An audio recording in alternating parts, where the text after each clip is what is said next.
So my name's Maxwell and I'm driving in the Btcc this year with Unlimited Motorsport. I mean, I still can't really believe that I'm on the grid, obviously being the youngest person on the grid this year. Only just turned 18, I'm still surprised that I'm even here at the moment.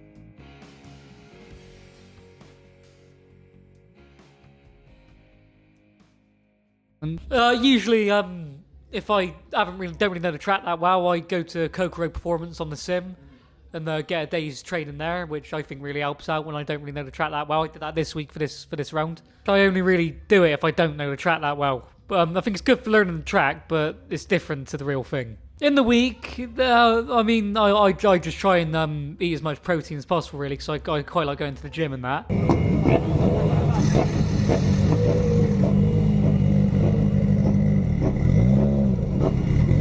I'm Matt Hall. I'm Maximus Hall's dad. Obviously, Max trains 6 days a week. I think he has 1 day off now. He's absolutely dedicated to his diet. He's dedicated to his training. He's dedicated to his sim work. So Max puts in an awful lot of effort. Yeah, I go to the gym. I don't really do much cardio. I just lift weights really with my brother as well. I take him with me. If it's a really hot day, and say if it's like Snetterton or something. Like a twisty, turny track, then yeah, it gets pretty. By the third race at the end of the day, oh mate, I'm feel done after that. I do. I've started training MMA just local to me, just for fitness and that.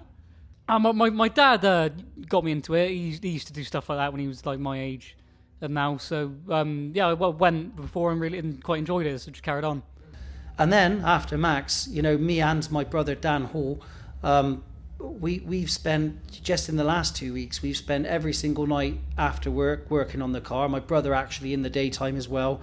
I've just been continuing with the business, allowing him to continue with the car. But after work, say 6 o'clock, we've both been working on the car with other people from the Unlimited team, until past 12 o'clock for several nights on both weeks. So the level of commitment and dedication is still high, even when you're not running at the front. The commitment and the effort, well, they're probably more than when you're running at the front, to be honest with you. But the effort is off the scale. Even being a dad of a Btcc driver is like having another entire career. I can see how people can do this for a career in its own right, in terms of working in the team. Or I think if I won the Euro Millions, I would probably stop working, just come and do motorsport, and I'm sure it would fill up my entire day and some. So it is a huge amount of commitment, not just for the driver, but for the dad, for the brother. I mean, Max is a brother and a sister. Poppy's the youngest. She's Max's sister. Alf is his younger brother. They're as heavily involved as us. We're away most weekends. If we're not away racing, we might be testing or we'll be doing something for motorsport. So it's a huge commitment for me, for his mum, for his brother and sister, for his cousins, for his great uncle, for his uncle, for his granddad, for his gran. Luckily for me, I work for the family business, so thankfully they let me have time off to do this. Otherwise, I think it wouldn't really work out that well. But yeah. For me, it's all right. It's a good balance. You're out here every 2 weeks. I like being here, so it's not too bad, to be honest. Yeah, obviously you have to miss a thing every now and again, but you get the week off every 2 weeks that we're not racing, and then you get a 7-week break in the summer. So really, it's not too bad. They've scheduled it quite well.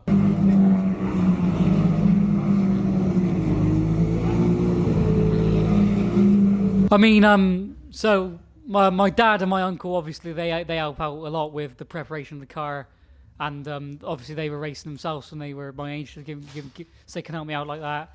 Then got my little cousins who keep me entertained for the old time, and then my mum and my auntie, my aunties as well. They just there for moral support, really. My nan shows up quite a lot, and my granddad keeps me entertained. So yeah, the whole family puts in the effort. It's absolutely everyone. So my mum and dad come, Max's grandparents.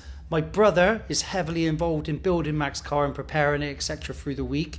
We've had several nights just leading up to this race where we haven't been home before sort of 1 or 2 o'clock in the morning. So he comes along. He's got 2 boys and obviously a wife as well. So that's 2 families, plus my mum and dad, 3. My uncle, as in my uncle, not Max's, comes along. Max's great uncle. There's several people that come from work every time, and there's a mixture of another several people from work that come randomly. So there's normally an entourage of us, of about 20 people or so. Everyone's involved. So when it's good, there are 20 plus people absolutely jumping up and down with joy, plus the team. And when it's bad, there's 20 odd people really upset, looking glum and with a long face.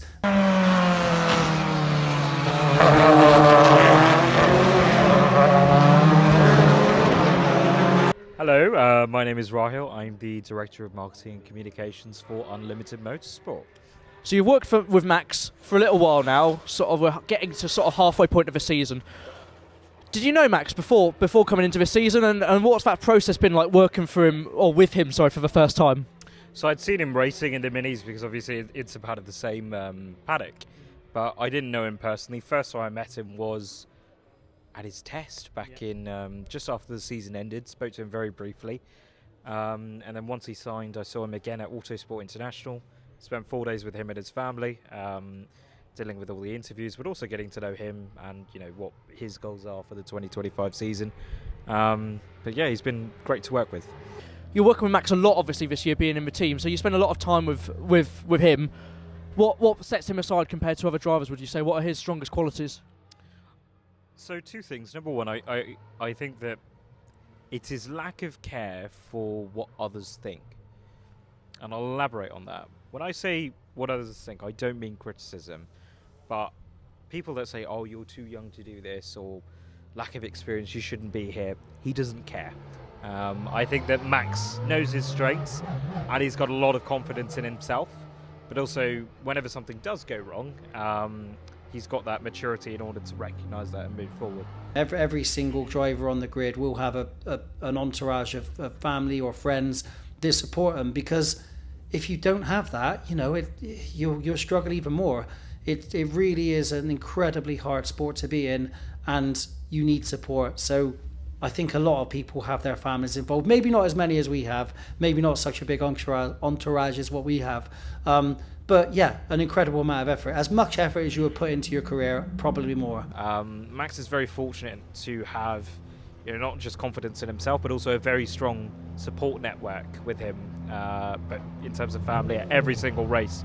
Obviously, every driver has the team as a support network, but he's also got his family with him at every single race. So there's not really points where he gets overwhelmed by media, because he's just, he's made to feel comfortable. Yeah, obviously, without sponsors, none of this would be possible. It's an expensive sport, so obviously I got to thank Halls Electrical, Jawrite, Brigade, Bramfix for making the car look nice. Standby, EVP, Solent Transport, Individual Auto Design, and Set Square Joinery. You can't race Btcc if you don't have a decent back-in from both business and sponsors. We've got some great sponsors, as I expect Max has been telling you about earlier. It means a great deal from the fan base, and from the sponsorship side. We literally couldn't be here without the likes of some of our sponsors: Jawrite, Brigade, Solent Transport, Seatskins, Individual, Woodway, EVP. Without those guys, we just wouldn't be able to be on the grid. As simple as. So we owe everything to them, and our family, and the driver, and everyone that's involved. Working with Max on the media side of things, I think that because he's got that attitude, he doesn't come with any sense of entitlement. So when it first started, when whether it was a fan, whether it was a journalist, he was always open to it. Obviously, there were points where he's got things to do during the day, and it was almost like other members of staff had to remind him to say no. Yeah. And even 4 race weekends in, he's still down to do anything. Any fan that wants a picture, any fan that wants to ask a question, any journalist that wants to ask a question, he's always happy to do it. Yeah, I mean, it feels really good because we obviously last year we had the Mini, which everyone loved, and we tried to copy that this year. And it's went really well. I think it looks great. Really special. I mean, there's, little kids running around with Max Hall t-shirts on, and not just little kids, adults as well. Earlier there were some young children on our standby and some of our merchandise, and you could hear some of the little boys saying to their parents, "Oh, Max is going to win today. Max is going to win today." And yeah, that's really lovely.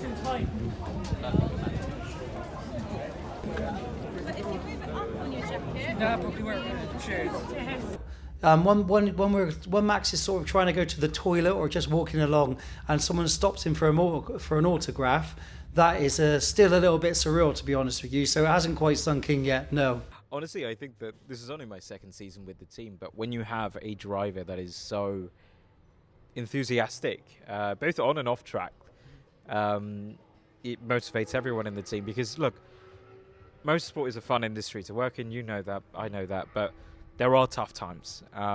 Things go wrong, but when you've got a driver that is, happy to be here, happy to be a part of the team, so when he gets out of the car, he doesn't just bugger off to his motorhome, for example. He stays with the team. Everyone talks to him. It really does help with the team morale.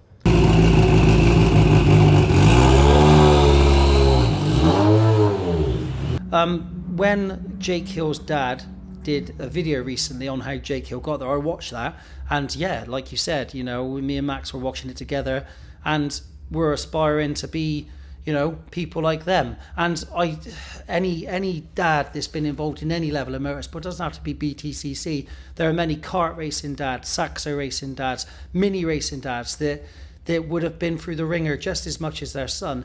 I raced karts in the 90s. No, I didn't get to the levels that Max and all the others are, but I do have some experience of what it's like to be both the driver and the dad. And I can honestly tell you that being the dad is far more nerve-wracking, far more nail-biting than being the driver. When you're the driver, you put your helmet, you sit in the vehicle you're in, a car, whatever it is, your visor goes down and your nerves are gone.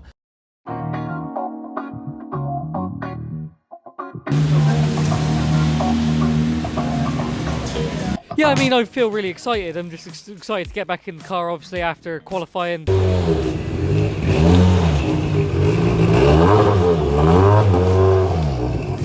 So about I'd say half hour, 20 minutes before the race, you need to start getting all your kit on. Obviously helmet, hands device, earphones for the radio, gloves. And then you go to the grid, do your green flag lap, warm your tyres up. Then there's the pit lane walkabout, which takes about 15 minutes.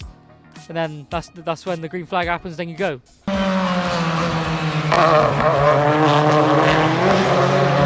On the grid walk when everyone's there, I just can't believe that there's so many people just walking about trying to have a look at the racing. Yeah, definitely, yeah. My mechanic, Dave, definitely tries to keep me entertained on the grid. But yeah, it's nice having everybody there. My favourite thing about the race day is just getting stuck in and having a good battle.